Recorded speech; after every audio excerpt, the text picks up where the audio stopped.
Bonjour à tous, je m'appelle Marion Flamand, j'étais étudiante en 5e année au Centre de formation en orthophonie de Bordeaux et j'ai effectué mon mémoire sur la recherche de facteurs prédictifs de troubles du langage à 4 ans chez l'enfant prématuré, pour lequel j'ai eu la chance d'obtenir le prix du public lors de la soirée des mémoires organisée par la Suro. Je précise tout de suite que ma présentation ne pourra pas être revisionnée étant donné que les données que j'ai présentées appartiennent à la revue qui publiera mon article. Je vous renvoie donc vers cette revue pour pouvoir découvrir plus précisément tous les résultats de ma recherche dans le cadre de mon mémoire.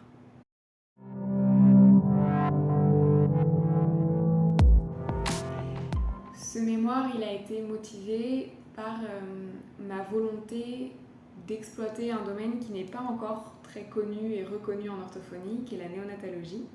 J'ai pu le découvrir encore davantage grâce à un stage à Port-Royal cette année. Et voilà, j'ai vu l'opportunité dans ce qu'on me proposait d'exploiter cette base de données de 3148 enfants.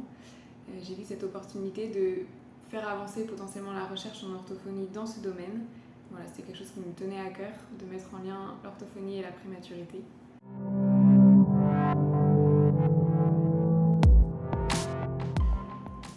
Cette recherche, elle a commencé par une concertation avec mon maître de mémoire. J'avais déjà au préalable fait un travail de recherche dans la littérature de facteurs prédictifs de troubles du langage dans la population prématurée, de tout ce qui avait déjà été fait. J'ai présenté donc ces résultats à mes maîtres de mémoire et nous avons réfléchi ensemble à tout ce qui serait intéressant de mettre en lien avec le langage, qui avait déjà été fait ou pas. Étant donné que nous avions une base relativement importante, nous savions que nos résultats seraient suffisamment significatifs. Dans un deuxième temps, je me suis rapprochée de la coordinatrice du réseau Grandir Ensemble en Pays de Loire, qui est un réseau qui recense des données de tous les enfants nés prématurément en Pays de Loire depuis 2003. Et elle m'a donné accès à la base de données, de laquelle j'ai donc extrait les variables qui nous intéressaient. Et à partir de ce moment-là, nous avons constitué la base de données propre à mon mémoire.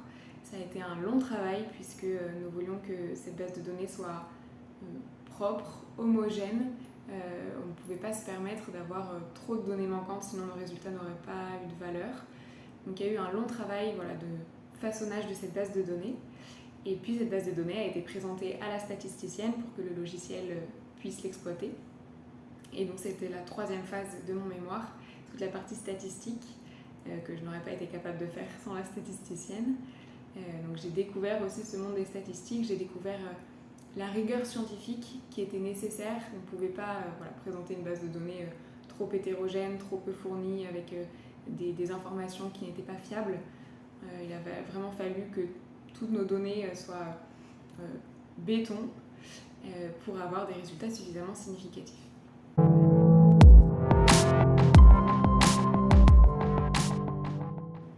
J'espère que le travail que j'ai réalisé dans le cadre de mon mémoire va aider à la pratique clinique.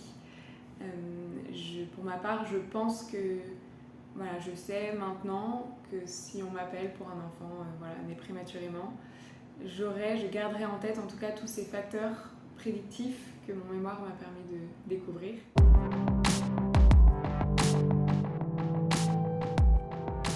En tout cas, tout ce travail de recherche m'a permis de découvrir ce qu'était la recherche en orthophonie. Ce n'était pas un domaine vers lequel je me destinais.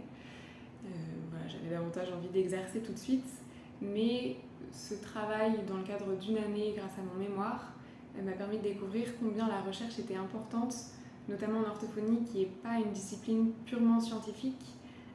Les gens d'ailleurs ne pensent pas forcément qu'on puisse faire de la recherche en orthophonie, mais c'est un métier qui est tellement vaste, avec tellement de champs d'action possibles, que pour moi la recherche est indispensable pour nous permettre d'avancer dans chacun de ces domaines. Donc j'encourage vivement tous ceux et celles qui voudraient faire des mémoires recherche à se lancer.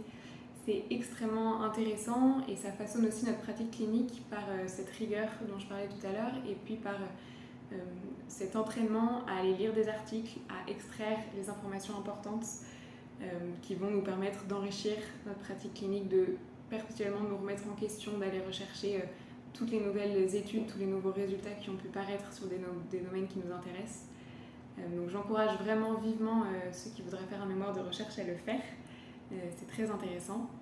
Et puis je remercie en tout cas tous ceux qui sont engagés dans la recherche en orthophonie pour ce qu'ils font. Et voilà. J'espère que mon mémoire sera utile et je remercie tous ceux que ce mémoire a intéressé et qui m'ont apporté leur soutien, que ce soit pendant mes études ou même lors de la soirée sur